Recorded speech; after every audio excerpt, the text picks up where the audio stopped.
Welcome to Politics Done Right. I am your host, Egberto Willies.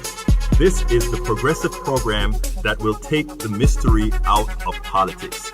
This is the program that will encourage you to make sure government becomes we the people. Whether you are liberal, conservative, or otherwise, you get to air your point of view. Remember, you can also send me a tweet to EGBERTOWILLIES. That is, at Egberto Willies. Let us engage. It is politics done right. 1, 2, 3, 4. Well, folks, welcome to one more edition of Politics Done Right. I'm Egberto Willies, your host. Thank you so kindly for being a part of the show. We're going to have a great show today. I have one little admission that I have here, and that is that the blog of the week is not entirely and completely complete. So therefore, we are going to talk about it, and then I don't like to use the word wing it, but what we have to do with the blog of the week is hopefully we'd have people who either comment online and to keep the discussion going, but it is actually an important topic, and I really hope you take heed on what we're going to talk about today, because I think it is serious, and especially in these times now, more so than ever. A lot of folks don't realize it, but more so than ever, we really have to start considering what the hell is going on in this country. Anyhow, the topic of the show today, why we need a better economy. Bill Gates is the exception. What I mean by Bill Gates is the exception is Bill Gates is a nice guy. Bill Gates have several $billion. I don't know what it is right now, 70-something, 80-something, $100 billion. I don't know. When you pass $1 billion, who cares of it, where it goes from there on? It's just a whole lot of money. And he has committed to give away the vast majority of that money, and I think that's more than a good thing. I think that is a necessary thing. Anyhow, today, the subtitle of the show is "We Need an Economic System Where a Bill Gates or Koch brothers Impossible." In other words, we want a system where there should not be people that are somehow able to accumulate the wealth that these guys have accumulated, because it is hard for us to explain in these times, especially since a whole lot of people believe that somehow these people are deserving of the wealth that they have. That is based on the indoctrination that we've had for decades.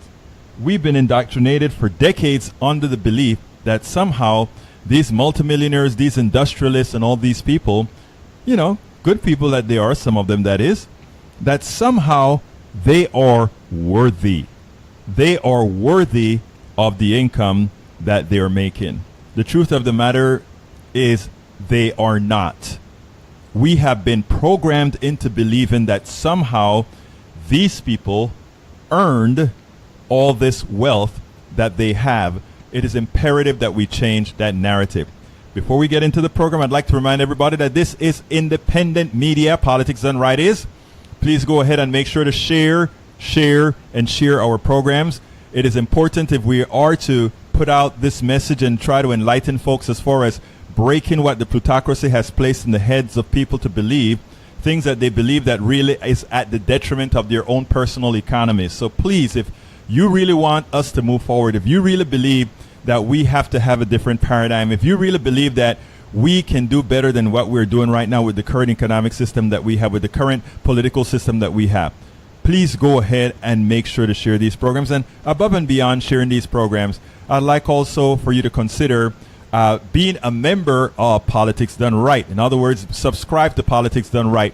Let's keep these types of programming flowing, because I promise you one thing, what we do is economically advantageous to you. What we do is also politically advantageous to you. Anyhow, remember, this is a call-in show. The telephone number is 646-716-5812. Again, that number is 646-716-5812. So please make sure to share us. Please make sure join us. and we will go from there. Anyhow, going into the program. When one of my listeners became aware that I was going to be using Bill Gates as the poster boy for the rich, he was not very happy. And you know why he wasn't? He said this. Do you know that Bill Gates single-handedly cured polio? He said. How so? I asked.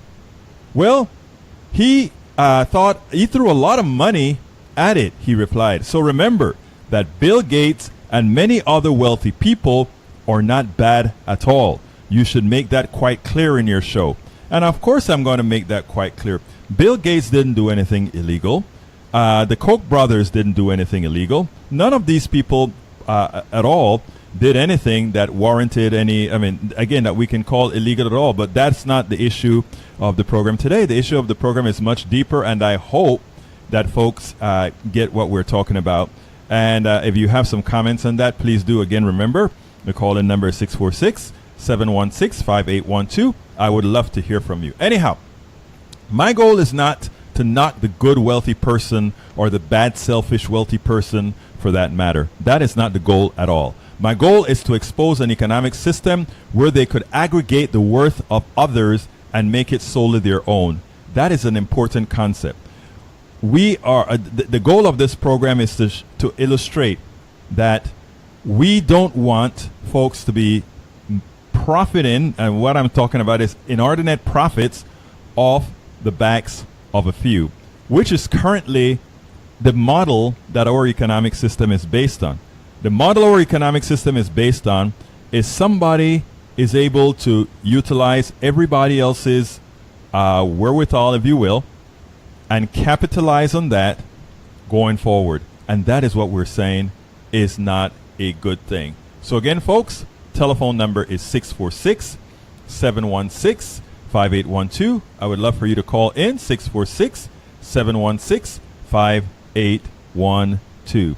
Now, news of the day. We have some interesting news today. First bit of news is, according to Salon, a new map for Pennsylvania's congressional districts produced by the state Supreme Court is nullifying Republican gerrymandering efforts.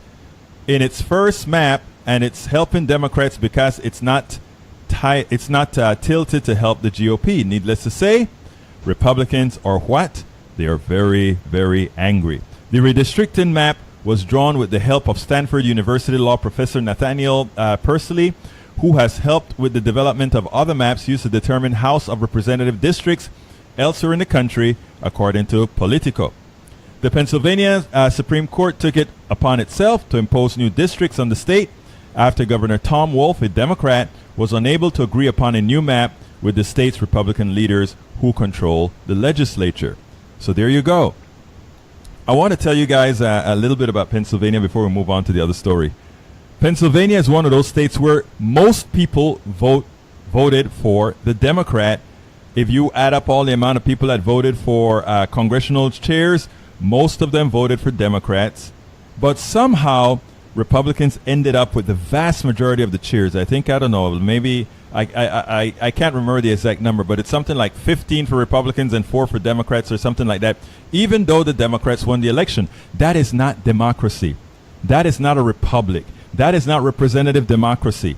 Don't listen to what anybody else have to say. That is definitely not democracy at all. The second story is a bit more in-depth, and it is from the New York Times, and it's by Thomas Franks. It's here's what he had to say, and it goes as follows. President Trump is either totally compromised by the Russians or is a towering fool, or both. But either way, he has shown himself unwilling or unable to defend America against a Russian campaign to divide and undermine a democracy.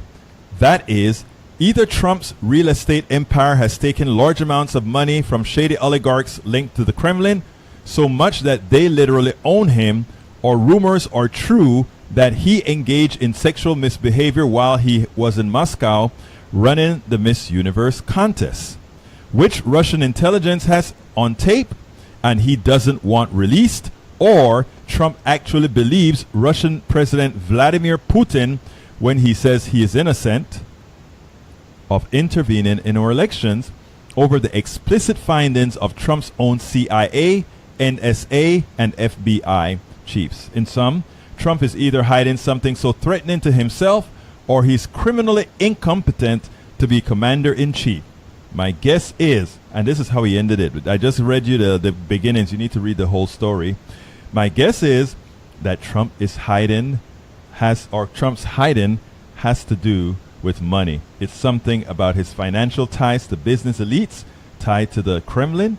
They may own a big stake in him. Who can forget that quote from his son, Donald Trump Jr. from back in 2008, where he said, Russians make up a pretty disproportionate cross-section of a lot of our assets. They may own our president, but whatever it is, Trump is either trying hard to hide it or is so naive about Russia that he is ready to not only resist mounting a proper defense of our democracy, he's actually ready to undermine some of our most important institutions, the FBI and Justice Department, to keep his compromised status hidden. That must not be tolerated. This is code red.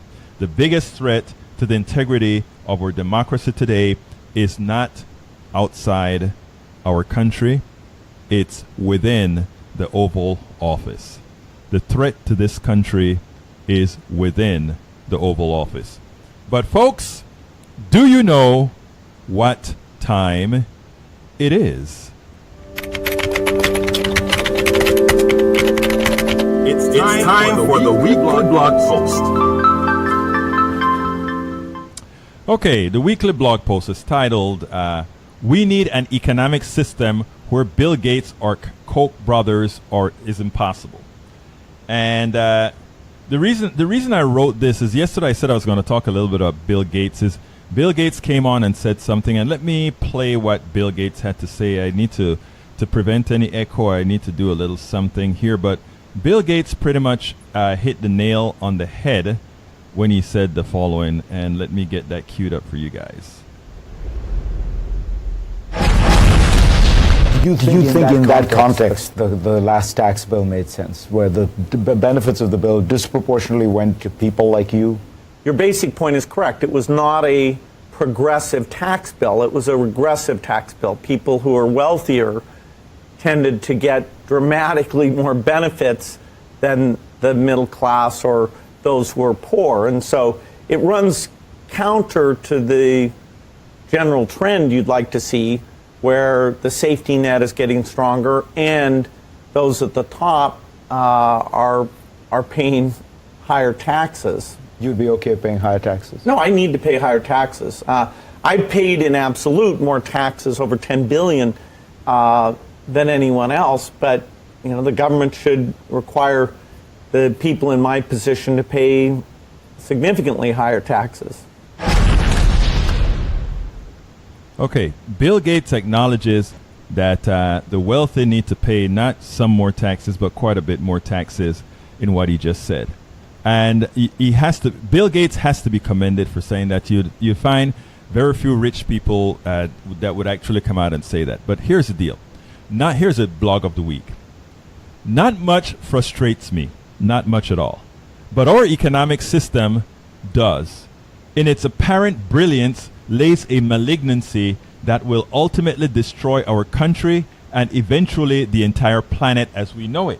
To be clear, there is no free market, and the fallacy that capitalism as we know it is the most efficient distribution of resources or economic system is a farce.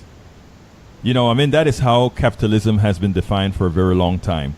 The most efficient allocation of resources is how they define capitalism, to which we have to cry bunkers. And before I go further, I just want to give some classic examples. And healthcare is probably primo, the number one that we have to use. If we are using the model that we use to distribute healthcare in America, unlike any other industrialized country, is that of capitalism, which means we have companies that have capitalized themselves, that have shareholders, and all these other shareholders advertising. They claim to compete against each other, which they claim should reduce prices. And somehow that is going to give the average American citizen better health care, more economical health care. That is most definitely something that in practice has not happened, and from a mathematical standpoint is impossible. Because what you're asking whenever you say you want to have a capitalist healthcare system as opposed to a social healthcare system, a socialized healthcare system, what you're saying is for those paying into that system, you're willing to give away a large percentage of the amount of monies paid into that system to provide healthcare services to just a few people, those few people being the shareholders and the particular executives who run that company. That is a non-starter. That is definitely something that tells you it makes no mathematical sense that somehow that could be more efficient than a social system, a socialized healthcare system. So there are areas where there are efficient ways that competition and the free, what they like to call the free markets could work. In healthcare, it is not. In energy, it is not. In banking, it is not. In a whole lot of delivery of the main sources that we should consider the rights, capitalism simply is not a model that should follow. Now, later on, I'll give what the model is that I think we should follow. And in effect, I'll just say it's, for those who are sticking around right now, it is simply a hybrid. But anyhow, repeating again, not much frustrates me, but our economic system does. In its apparent brilliance lays a malignancy that will ultimately destroy our company and our country and eventually the entire planet as we know it. To be clear, there is no free market, and the fallacy that capitalism as we know it is the most efficient distribution of resources, our economic system, is a farce. Now, when they talk about somehow, there are some people, market-oriented people, that will continuously tell you the market will adjust. The market will take care of this. The market doesn't know science. The market knows absolutely no science. So whenever somebody tells you the market is going to take care of it, you have to make the assumption that somehow within the infinite wisdom of dumbness, within the infinite wisdom of ignorance, somehow the market is going to make a good decision. Let me give you an example with the environment. If it's more efficient for somebody to dump for several years cyanide into the ocean, and that cyanide will not show itself up for 150 years, but you still dump the cyanide in the ocean, according to the capitalist model, that is the preferable thing to do, because the contention of that model will then say, guess what? Later on in the future, because there is a need, some technology will arise to solve that particular problem. Which there are problems that will be created in this economy that are unsolvable. So we have to use our head. The market system, a system of ignorance, a system that doesn't have a brain, a system that is not dependent on science, but is just dependent on supply, demand, and how much capitalization can occur, is not an intelligent system. And not only is it not an intelligent system, it's not a sustainable system. I mean, there are parts of it that should be used throughout a true economic model that one could create, but it isn't the unfettered capitalist model that we have today. While I go through this, do remember this is a call-in show, and please do remember to share these shows to ensure that other people get a chance to see this, other people get a chance to comment on this, other people get a chance to give their options or opinions about this as well. Okay, continuing with the blog. Bill Gates, and by the way, folks, please remember to share. Bill Gates used the tenets of our economic system to build his wealth. The Koch brothers inherited theirs. Gates did not grow up poor, but he was not blue blood. The manner they acquired their wealth likely influenced these billionaires. The guy who knew what it takes to make a buck, even in our flawed economic model, is much more compassionate than the ones who had a silver spoon in their mouths. Of course, you know the Koch brothers didn't earn their money. It was given to them. And their behavior illustrates exactly that their wealth came from somebody else, and as such, they behave as such. Bill Gates, but the reality is these two characters share more in common than not. They share a lot in common. They both wield power to control politicians, and with that, policies that affect us all. So we have this fight among these folks. Policies. The Koch brothers are trying to stifle progressive values. They're trying to stifle things like Social Security, health care. They're trying to make all of these follow some sort of a capitalistic only model. One in which, if you can afford your health care, you're fine. If you can afford to save for Social Security, or if you can afford to save for your future, you can retire. If you can't, you die. It's that simple. That is a model. That's what we call the Ayn Randian model of individualism, not taking into account all that can happen to any one person. And that is the model that these guys believe in. Anyhow, Bill Gates, or rather, they both wield power to control politicians, and with that, policies that affect us all. But it is imperative, folks, it is imperative that we recognize their wealth is ours. In effect, we gave them a proxy.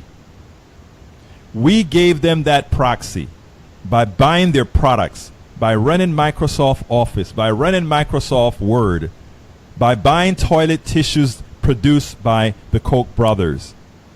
In effect, their wealth is entirely dependent on what we, the individual consumers, decided that we were going to purchase from them. Yet, many of them support policies that are against their own customers. Right? So the model doesn't work because it's a one-way model. They profit from what we are providing, yet they only supply policies not necessarily in our best interest. Bill Gates intrinsically realizes after the fact, and notice I say after the fact, because Bill Gates used the same techniques any capitalist would use to make money. And we'll talk about that a little later. But Bill Gates intrinsically realizes after the fact that he must return his accumulated wealth. He will never say it this way or that way. But the man knows math, and he has a heart. The man knows math. Capitalism, based on the growth model that it follows, cannot be sustained. And let me digress a minute here, because when I make statements like Bill Gates knows that capitalism is unsustainable unless all these multi-billionaires in the long run give back most of their wealth based on how our economic system work, unless they give it all back, the system falls on its face. And that's a mathematical fact. And here's what I mean. The model is based on, if you take a look at the stock market and you take a look at what all these companies are looking for, they're not looking for just making a profit. They're looking for making increased profits. They're looking for increased growth. That's what you get on the stock market, increased growth. Now, this growth is usually, the average economy grows at, let's say, a clip of, let's say, 2 to 2.5%. But these are people that are making 7% a year. That's their growth rate. Basic math, folks.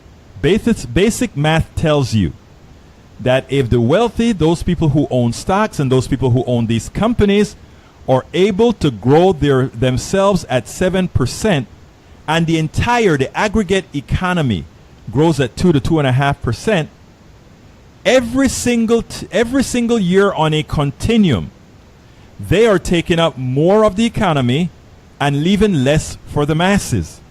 It isn't rocket science. It is a mathematical fact. And it's also then a mathematical fact that in the long run, that increased take in the economy eventually means you get nothing. That's just how it is. That is math. They don't tell you that, it's going to be a while before we get to zero, But what is occurring right now as a manifestation of what capitalism has done to these economies is we have these huge wealth disparities, wealth and income disparities.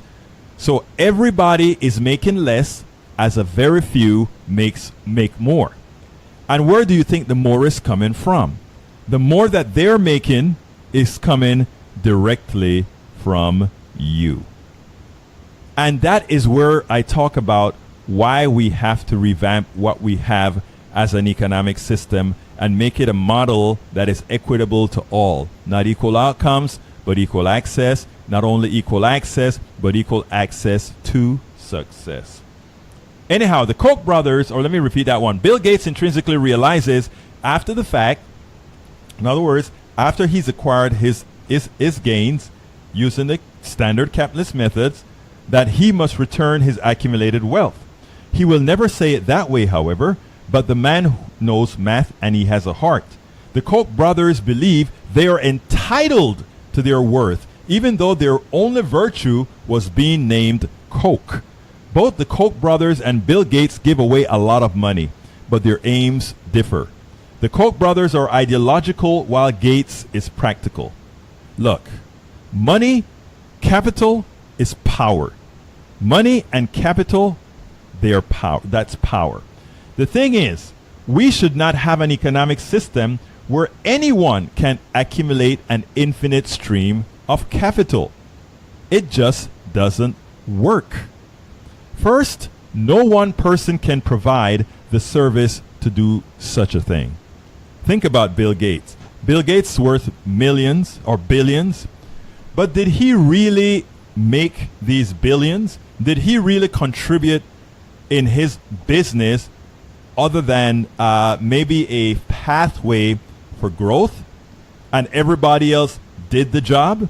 And shouldn't that person, from the person on the floor wrapping the software when it used to be delivered as a hard copy, wrapping it in shrink wrap, shouldn't that person have partaken from the totality of the profits of that corporation?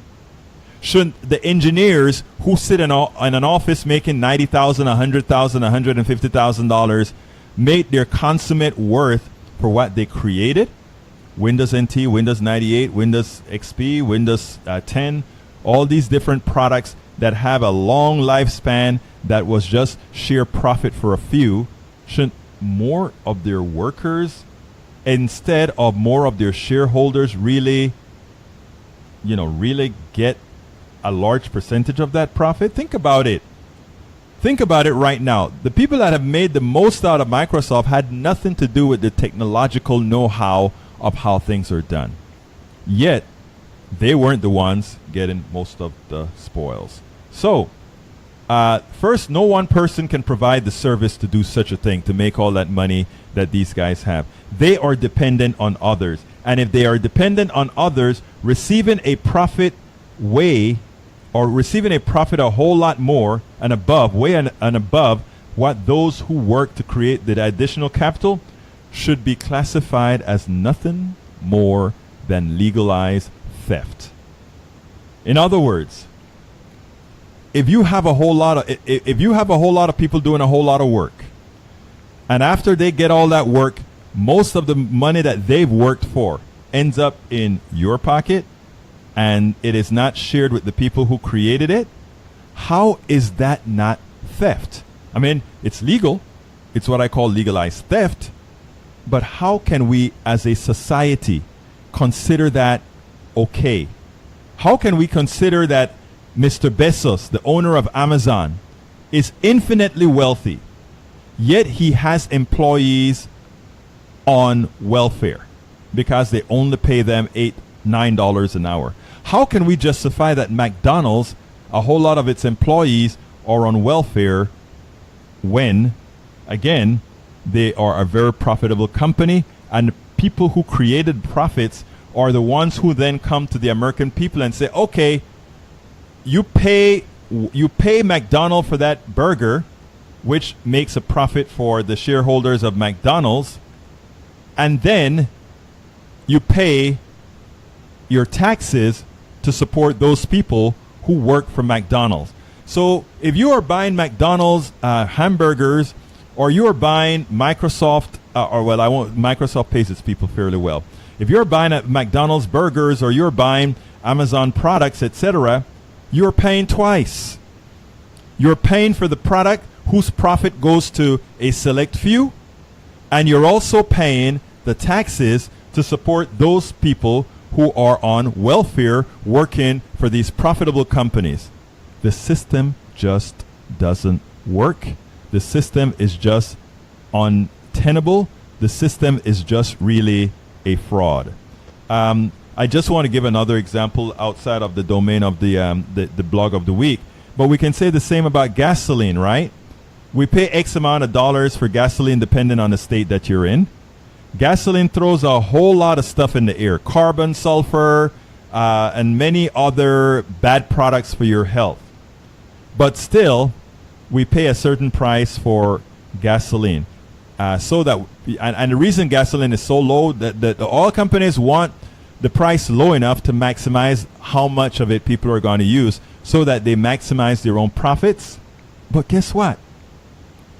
They don't pay for all the damage that gets thrown into the air, that gets thrown into the water table, that gets thrown all over the place. They don't pay for it in the profits that they make. You do.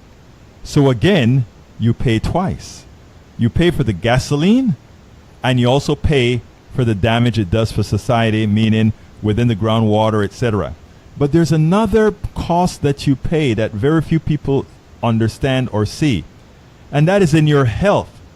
For all these health situations that are occurring, or these health diseases that are occurring because of fossil fuels, and I'm not saying we shouldn't be burning fossil fuels or anything like that. I'm not saying that. I'm just saying within the cost of fossil fuels, we should be mitigating these costs that are skyrocketing for individual people, while at the same time, these oil companies are having skyrocketing profits. They are making monies off of, and to put it bluntly, off of, I hate to just say making us sick, but they're making a profit off of making us sick.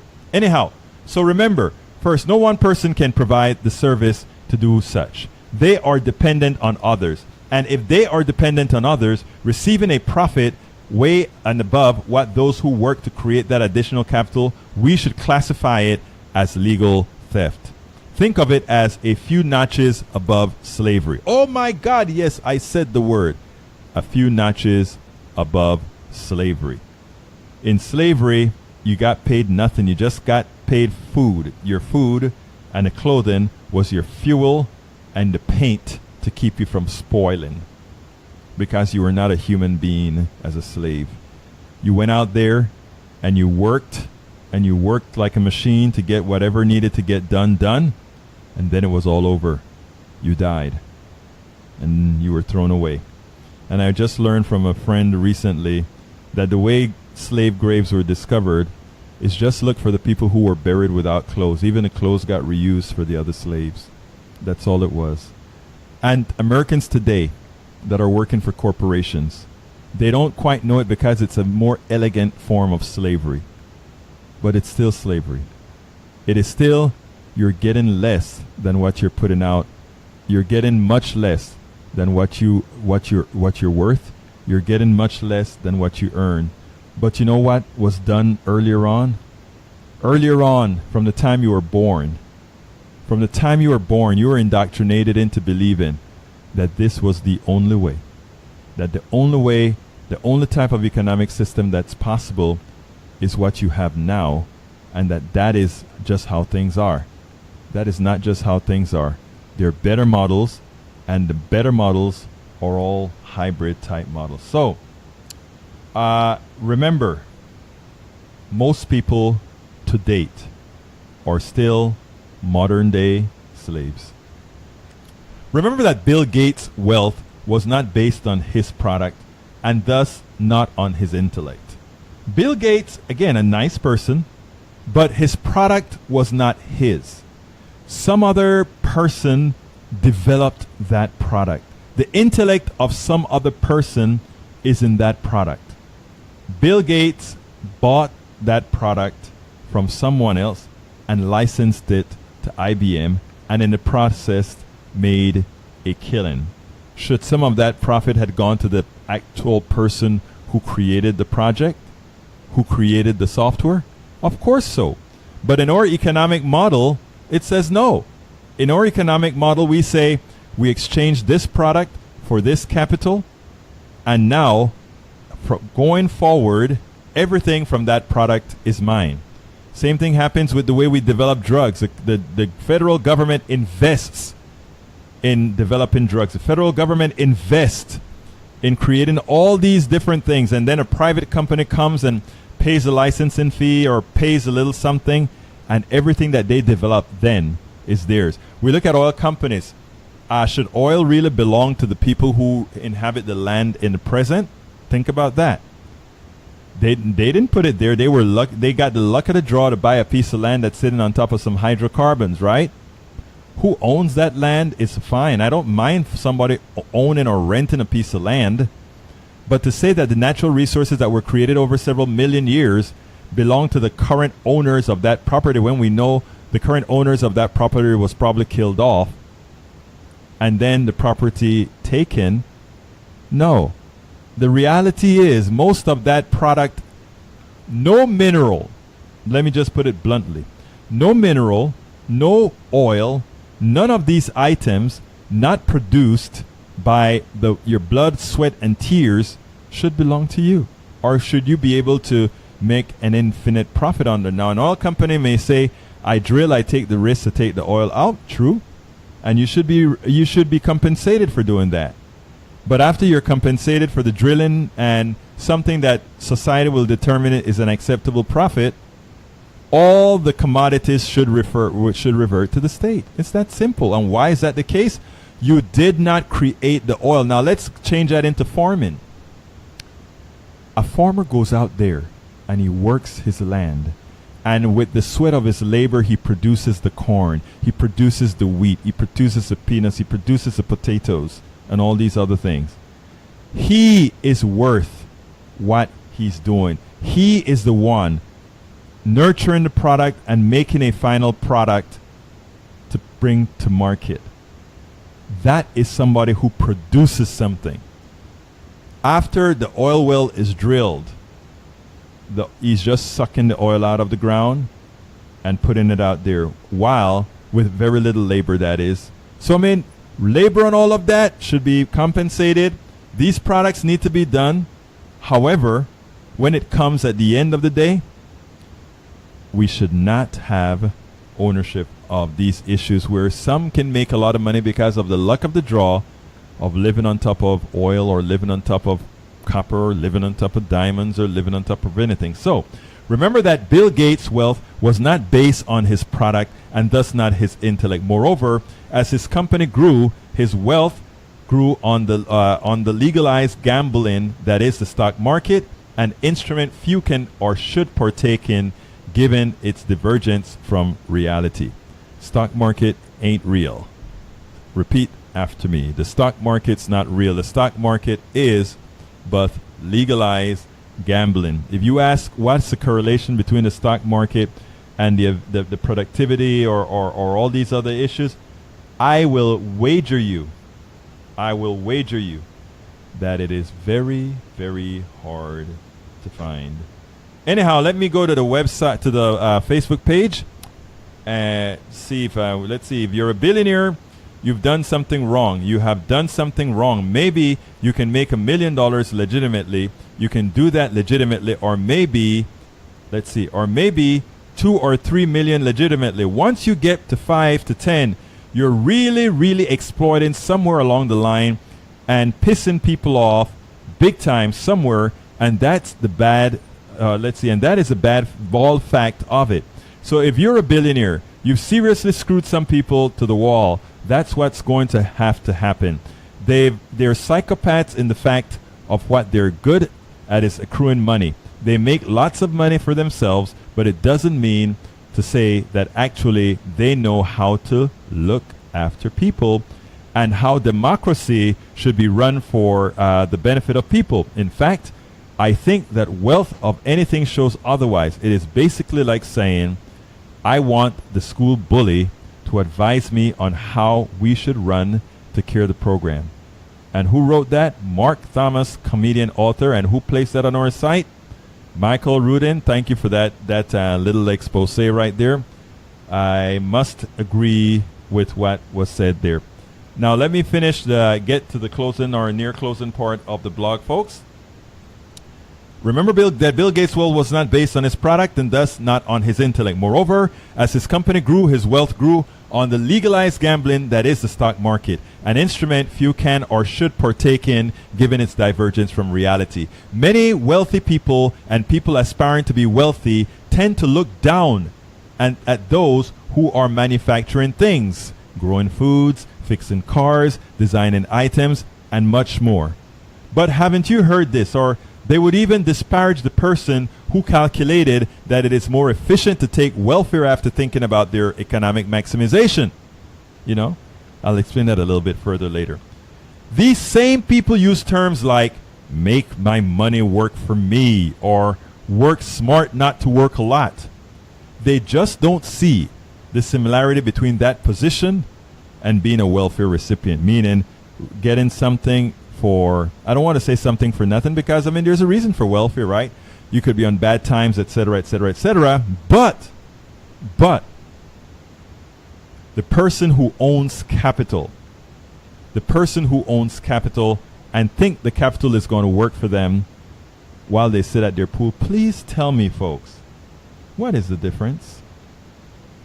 What really is the difference? Have you ever thought about that? When somebody tells you that they are going to let their money work for them? Have you ever thought about what it means when you say, that person deserved that profit because they invested their capital, they put their capital at risk? Have you ever really thought what that meant? Have you ever thought what that meant to humanity?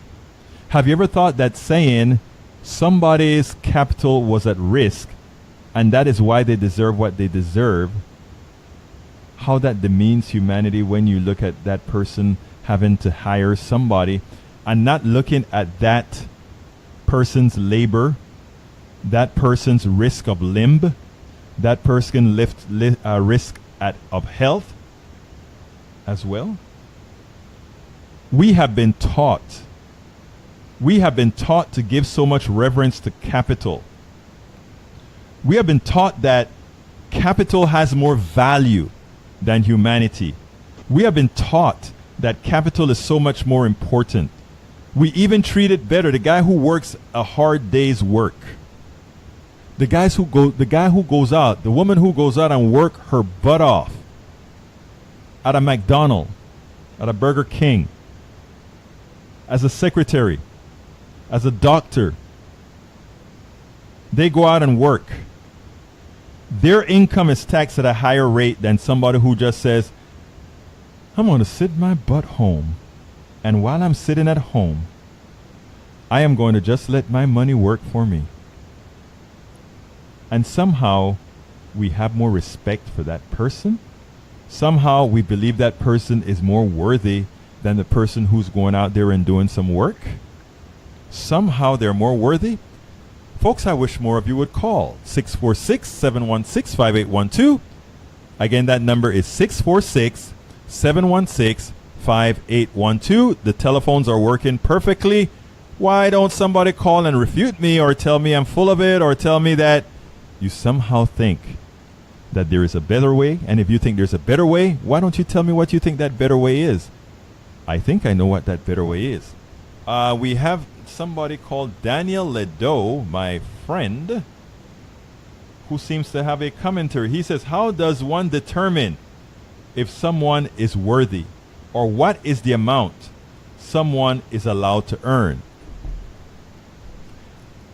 Daniel Ledo, believe it or not, that is a very, very good question. It's a very good question that I don't have an answer for. But I don't need to have an answer for that. Not because I know something is wrong means I need to know what the absolute answer is. It's not.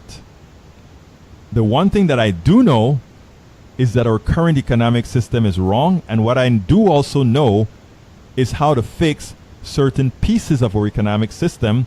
Now, how we integrate that into a functional economy, or not a functional economy, but an economy where all these systems or these sub-economies interface in a seamless manner, we have a lot of people who can do that, who should do that, if they're willing to forget about ideology and they're willing to move forward in that. And what does that system comprise? Now let's get to it. First of all, we have to stop looking at capitalism as a system that is an absolute, a benevolent system. Capitalism has no soul. Capitalism has no feelings. Capitalism has no science. Capitalism knows nothing of that. It's just a method of moving things around, and we should realize that. Secondly, we should also realize that an economy should work not for money. Our economy should work not, we shouldn't have ourselves working for an economy. We should have an economy working for us. And that is where we have to get to. And it's not difficult to get there. There are certain sectors within our economy that we should be well aware of that doesn't belong in a capitalist society, and that is healthcare. We should, as a system, as an economic system, realize that healthcare is a right, and if something is a right, it has to happen. If your economic system, or rather, if you consider healthcare a right, you must do everything possible to ensure that healthcare is taken care of. That means removing it from the economic system. Removing it from the free market system. And it seems like John is here, so let's go ahead and add John to the discussion. John, I think I've spoken quite a bit enough, so I'll go ahead and let you into the discussion. Talk to me. John, you're on. I can't hardly hear you at all. Okay. All right. Well, let me see. I basically agree with you on most points. Yeah, you're just coming in and out. I can't hear you, so I don't know if we're talking over each other or what. Okay, I can hear you very well now, Don. Okay, now I can hear you. Okay, so I mean, we've had many discussions over the years, and I think that we're in basic agreement about how the health working class and we're not too concerned about the wealthy who have really dominated throughout, especially since the Reagan era. And so, I mean, they've really taken over politics and had their way. And so I think we both want to change that system. And I think we have a little bit different ways to achieve that. Actually, I think most of what we have is very similar. I think that sometimes our vocabulary is a little bit different. Sure. When you say something like capitalism doesn't have a soul and all that, I disagree a little bit. I mean, I think that, the only real difference between a capitalism that I understand, the meaning of it that I have, and I think we have a different kind of meaning. Mm-hmm. We've talked about that about a week and a half ago. Right. But I mean, I'm going to stick.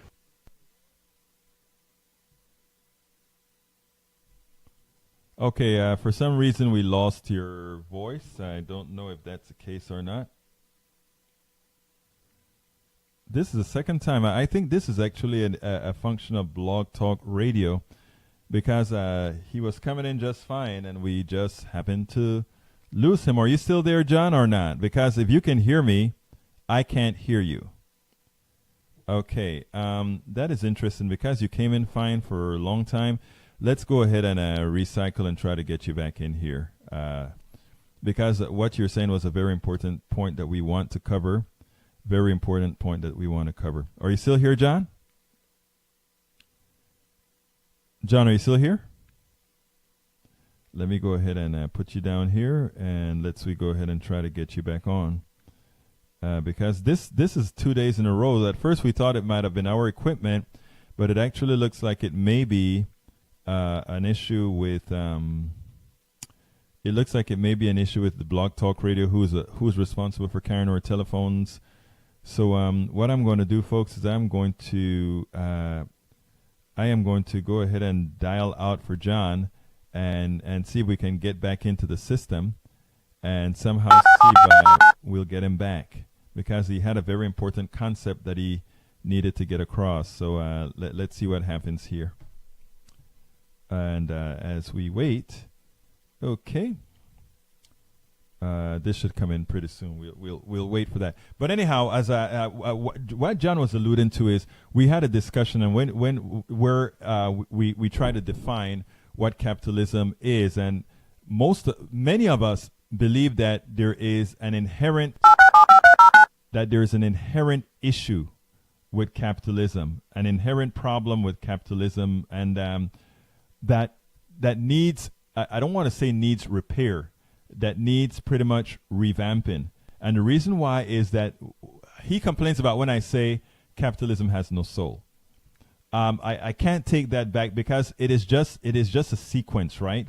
And when one says it has no soul, it means that the economies that it creates has no dependency on what humans need or what humans want. And as such, it has no soul. So the only thing that gives capitalism soul, if you will, is we the people. And who are we the people? We the people is government. That's the only thing that gives capitalism a soul.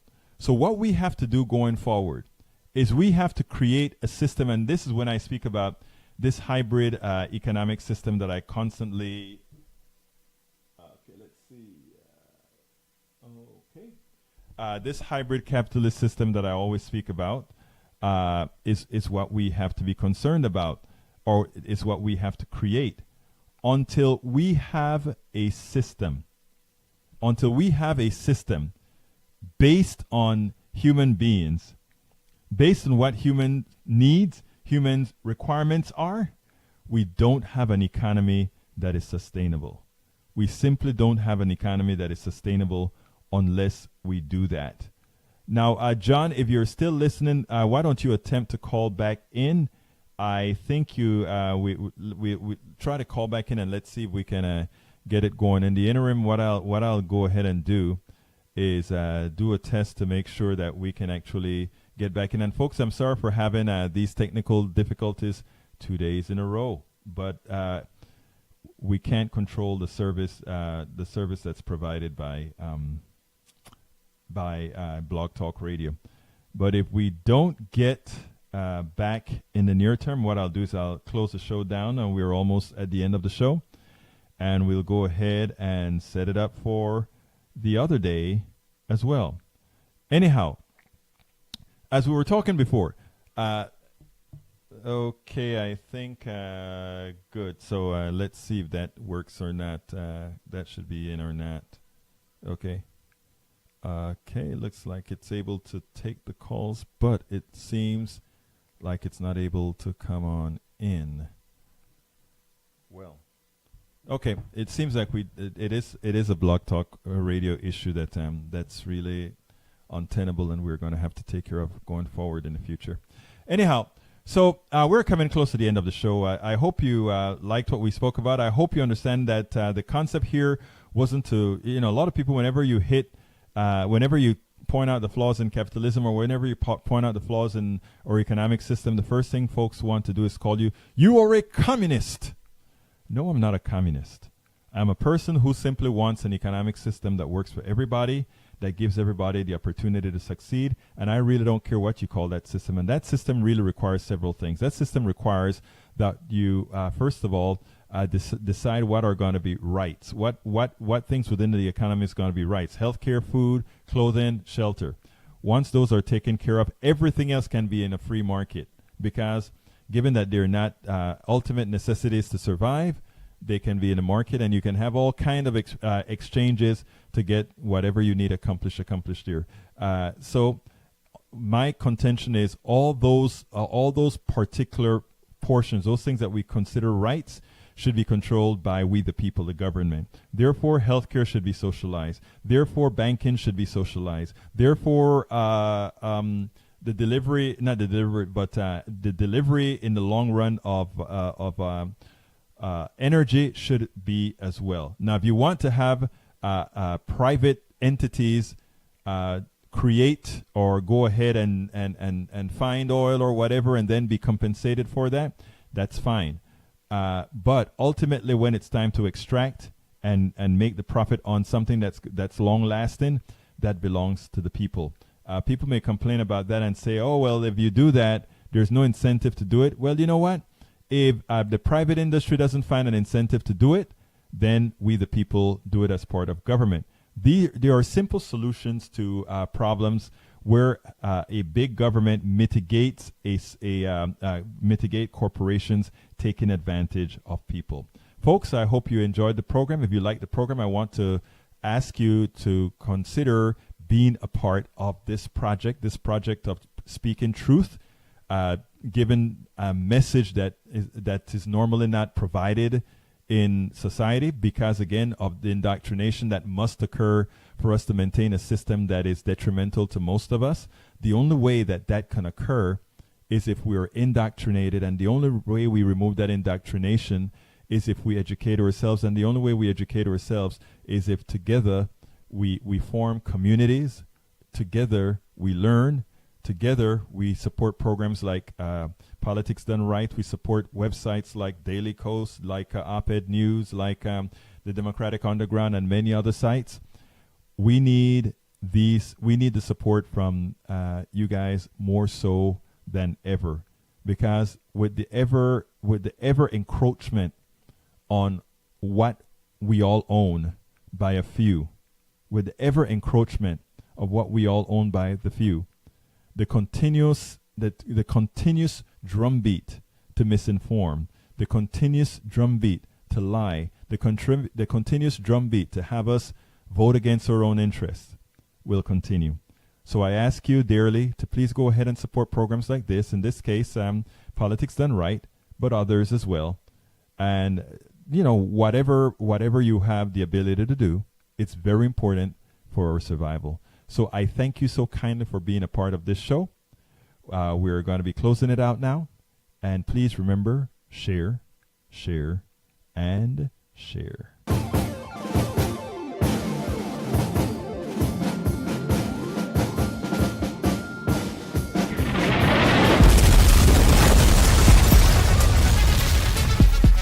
Welcome to Politics Done Right. I am your host, Egberto Williams. This is the progressive program that will take the mystery out of politics. This is the program that will encourage you to make sure government becomes we the people. Whether you are liberal, conservative, or otherwise, you get to air your point of view. Remember, you can also send me a tweet to EGBERTOWILLIES.